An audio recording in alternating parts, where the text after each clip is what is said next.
লোহিত সাগর ও ভারত মহাসাগরে অবস্থানরত বেশ কয়েকটি মার্কিন জাহাজে আবারও ক্ষেপণাস্ত্র হামলা চালিয়েছে ইয়েমেনের হুথি বিদ্রোহীরা। মার্কিন বিমানবাহী রণতরী আইজেনহাওয়ার, একটি মার্কিন ডেস্ট্রয়ার এবং 3টি জাহাজকে টার্গেট করে ড্রোন ও ক্ষেপণাস্ত্র হামলা চালানো হয়েছে বলে দাবি করেছে ইয়েমেনের বিদ্রোহী গোষ্ঠীটি।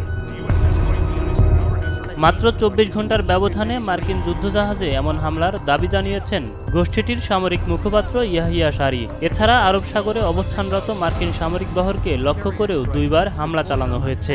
ইয়েমেনের সামরিক বাহিনী মার্কিন বাহিনীকে লক্ষ্য করে অন্তত 6টি অপারেশন পরিচালনা করেছে বলেও জানান তিনি। প্রথম হামলা চালানো হয় লোহিত সাগরে অবস্থানরত মার্কিন বিমানবাহী রণতরী আইজেনহাওয়ারে। এ সময় বেশ কয়েকটি ক্ষেপণাস্ত্র যুদ্ধজাহাজটিতে সরাসরি আঘাত হানে বলে দাবি হুথিদের। এরপর লোহিত সাগর ও আরব সাগরে অবস্থানরত জাহাজকে লক্ষ্যবস্তু করা হয়। হামলায় ব্যবহার করা ক্ষেপণাস্ত্রগুলো নির্ভুলভাবে লক্ষ্যবস্তুতে আঘাত হানতে সক্ষম হয়েছে বলেও দাবি করে গোষ্ঠীটি।